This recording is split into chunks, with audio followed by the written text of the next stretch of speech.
The Dream versus Tommy Innit situation is insane. It's got me up thinking all night, but not about the situation. It's got me up thinking all night about how pointless this drama actually is. The real thing I want to talk about is how coverage of YouTube drama is getting really excessive, and I find that people are starting to just not care. I know people didn't care in the first place, but it's like it's gone exponentially downhill, that people just don't give like a crap about any of this. So I'll recap the Dream and Tommy Innit situation, but there's more that happened this month. There was also the Nick A30 situation that people absolutely were obsessing about because of how pointless it was as well. So let's begin, and I want to show you some screenshots that I took. You see there's a lot of different channels that cover all of these topics. Let's go over it.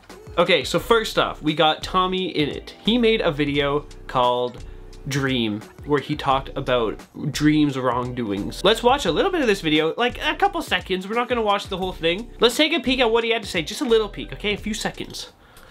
Hello, this video is a message to Dream.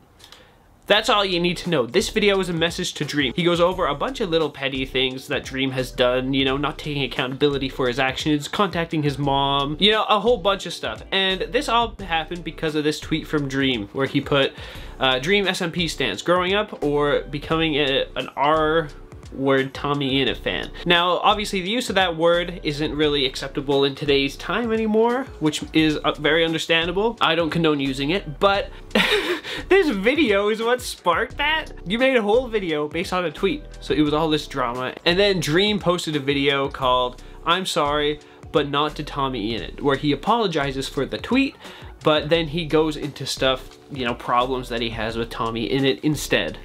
Let's watch a little bit as well. Tommy Innit posted a video yesterday that was Dream, where he said a lot of stuff about me that isn't true. So there's also Tubbo, who also covered the situation. He's friends with Tommy Innit, but a lot of his takes are more tame than Tommy's, and he actually says things like, hey, yeah, Dream's been falsely accused of stuff. We shouldn't cover and joke about things like that anymore. That's like one of the only valid points that's ever been brought up in this whole situation. Tommy Innit also talked about on a podcast how he hates Mizkif for no reason at all. Just like, it's so stupid. And then Dream goes over and refutes certain things, like he didn't harass Tommy's mom, and that, you know, the Dream shop is family owned, so Tommy poking like issue with having the shop.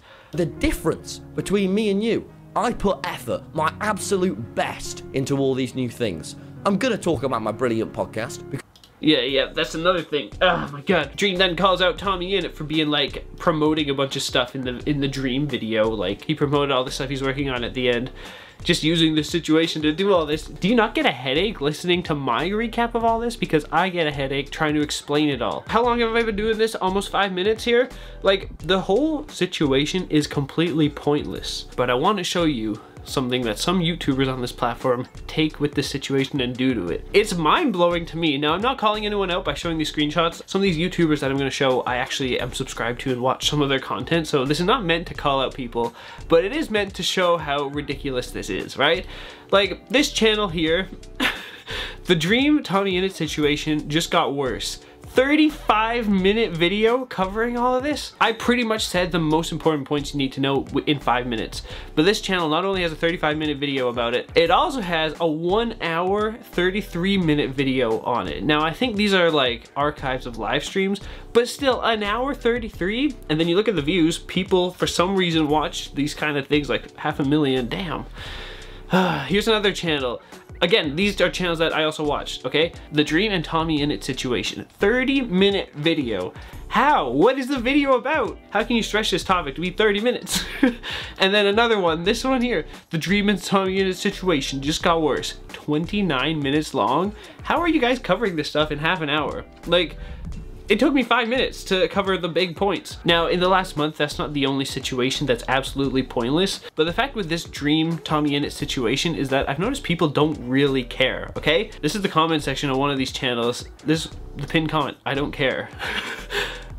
Unemployed people are gonna gobble this up. Exactly, like 1 hour and 30 minutes and the drama is still going on. Like, how can you do that for an hour and 30 minutes talking about this stuff? Like, what is happening? But that's not the only situation here, okay? There's also the Nick A30 situation where he responded to some drama that he got in. All right, let's watch. So you guys might have seen the drama recently. There's a video made by this creator where he slanders my name and calls me a scammer and liar. There has been a lot of misinformation and overall just blatant lies. Basically what happened is the channel he's talking about donated to his stream, and you know, the person donating was like, hey, can you give me a video idea? And then Nick A30 in the stream was like, yeah, if you tell me what to say, I'll say it. Which is fair, he was playing Fortnite, you know? It's not like streamers can really think on the spot an idea to give to someone who donated. And then from there, the guy kept donating, and Nick A30 eventually just banned him from the stream. And there's some more stuff to it. There's apparently footage of him like flipping out or some crap. But the situation to me is so silly. And I've seen comments on videos about this topic saying how this is just a complete non-issue, which in my opinion, it is a non-issue. Nick A30 also said he refunded all of the donations, so perfect. No money was lost in the end. Here's all the donations. Oh my gosh. Bro, it can be any challenge, just anything off the top of your head, even if it's been done before, thanks. I mentioned in the last dono, like one chest, one shotgun, like no one has time to read all this. This guy plays Fortnite. When you're mid-game, you don't have time to read the donations like that, you know? It's nice though, like I've streamed before. I always try to read all the donations when I can. And if I miss any, I'll get to them at the end of the stream. I rarely ever stream, by the way, guys, like once a year. But I do understand how hard it is to, first off, understand the donation, because some of the language is very like run-on sentences. Like all this, these are run-on sentences. And then to just read them all, you know? While mid-game even makes it harder. And so people going and trying to cancel Nick A30, who's this big YouTuber, over a situation like this, like, in my opinion, when you donate to a live stream, it's sort of like odds, like you might not get your donation even looked at, you know? It's to that point. So it feels like a non-issue. And yet, some of the channels that we talked about, like look, the Nick A30 situation is sad. 32 minutes! I just explained the entire situation in like 3 minutes, but that's 32 minutes? Oh my god, man, oh my god. What is going on with YouTube? Now the thing with all these situations is that they're just so unimportant that it feels like the slop genre on YouTube is just dying really fast. Now don't get me wrong, the views are great. Like this channel here, look at all these, like, I mean, it's all KSI or Mr. Beast, which I'll touch on in a bit. The views on these videos are really, really good. But it's all just like farming and milking petty drama online. And I think that people should try to focus on better things instead of like, you know, unimportant things. Like at the end of the day, who really cares that Dream and Tommy in it, you know, have some internet drama that no one is going to remember in a year, right? Just feels really pointless. And yeah, reading all of the comments, people don't care. 90 minutes is absurd. No one actually cares, right? Insane Minecraft drama equals a waste of everyone's time. Now that isn't to say that some YouTube drama, which I just brand as news, isn't stuff you shouldn't make videos on. Because I make videos on stuff that goes online all the time. So, Mr. Beast addresses everything by Timeworks. Dogpack404 lied about Mr. Beast. Some of these kind of feel, KSI's Meltdown is hard to watch. Some of these feel like, oh look, this YouTuber tricked everyone, Nikado Avocado. Some of these topics feel like slop, you know? They feel like YouTube drama, and it is, honestly. But the reason why I report on certain topics versus others is because I feel like some have more value to report on than other ones, right? So the reason why I covered Alex Choi shooting fireworks from a helicopter is because he uploaded something illegal onto YouTube. The reason why I didn't report on the Nick A30 situation is because it's a non-issue. The whole situation is pointless and dumb. You know what I mean? I've also sort of strayed away from reporting on internet drama because of the whole Mr. Beast controversy stuff, because it turned out most of the stuff covered in all these videos is just complete lies and fake. So I made all these videos unlisted because it was pointless to have them up after learning the truth. I don't want to spread false information, and these were just false claims. The only time I'll really report on news nowadays is like the Hawk to a Coin disaster, which hasn't even come out yet. It comes out in a couple days. This video goes over something that's probably illegal, right? And I don't hard press into the Hawk to a girl because I think that she, you know, she probably has some sort of innocence, and I speculate about that in the video. But when actual people are affected, like if Logan Paul scams someone again with his crypto stuff, I'll cover that because people are affected. It's illegal and it's bad. This one here, KSI's Meltdown, is hard to watch. Honestly, probably didn't even need to report that.